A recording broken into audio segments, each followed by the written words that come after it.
what I want you to do is look at these numbers. And this is an interesting expanded form, because the expanded form that we're used to would be 30 plus 2 plus 0.4 plus 0.00 plus 0.008. But this is different because it's in the base 1,000, or base tens, I should say. So what is the 32 and 408 thousandths written in expanded form? So as we go through this, kind of use the strategy that we worked on last week, the one that says, well, I know which one it's not.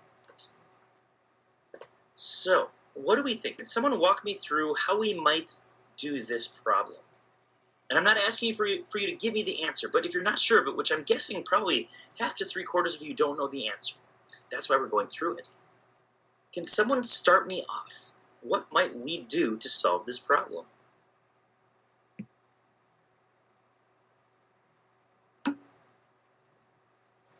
Aisha, would you like to volunteer with your voice just to tell me how to start? Or how you think you might know?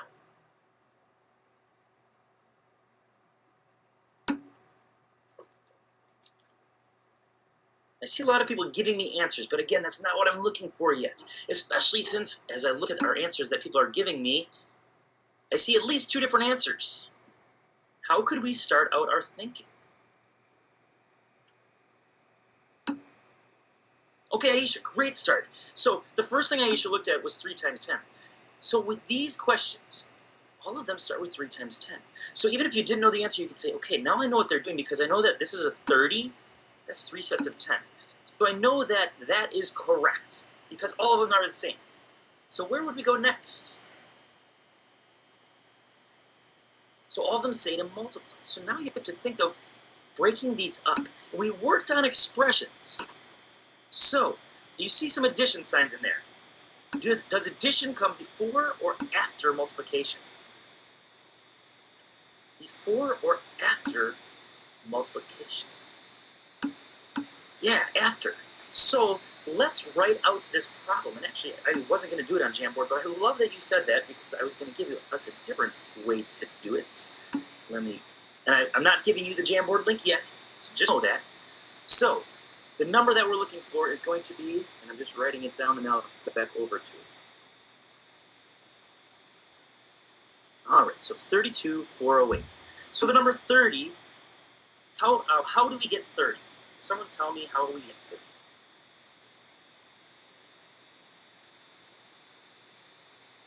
Using base tens. 3 times 10. Perfect. So I'm going to cross that one out. Now I'm going to add an addition sign because we're adding these numbers together. How do we get the number 2?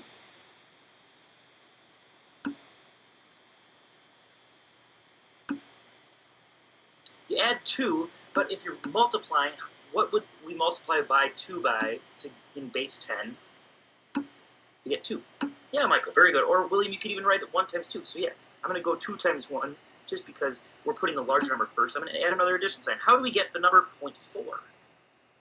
What does this spot place value represent? Let's go with it as a fraction.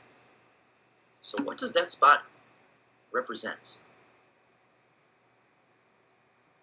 And William, I like what you did, but I'm going to spin it around because the way it's written, just because we're typing, you have 1/10 times 4 instead of 1/10 times 4. So I'm going to flip it around, but you are correct.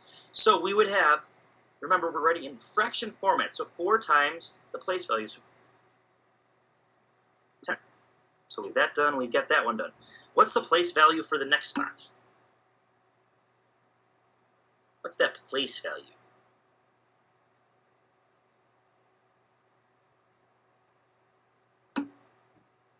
Good. So what would we multiply together to get 0? We have 0 times what? Because we want that spot to still be represented. Michael, very good. So 0 times 1/100th. We're going to add another addition sign. What is the last place value spot?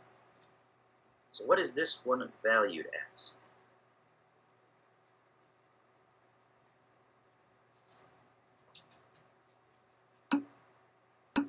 And can someone show me how to write a 1,000th in fraction format? Well, William already gave us a hint, but can someone show me how to do that? So as a fraction.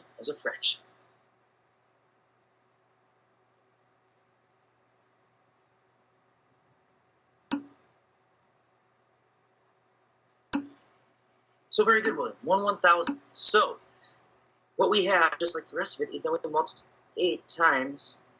Whoops, and my little pen thing is not great because it's a little fat, but it'd be 1/1000th. So then I can go back over to our other screen and I can look at compare these. So this is a great example of how you could solve this problem, is actually writing out by yourself, going back. So we have 3 times 10, we have 2 times 1, so all those are the same. Then we have 4 times something. So let's go over here. We've got 4 times 1/10. So go back over here. We have 4 times 1/10. So it could be B or C. Then our last one, we have 8 times 1/100th. So we have 8 times 1/100th. Or sorry, it should be thousandths. I forgot a 0 because I couldn't write it on my screen. So that means the answer is going to be C. So notice how by writing it out, I eliminated one at a time. So I eliminated this one first, then this one second, then this one third, so C is our correct answer. It's a great strategy to use. So we're not playing Splat today. I want us to do something a little bit different. This is a warm-up that's really going to get your head thinking. And then I'm going to open up our Jamboard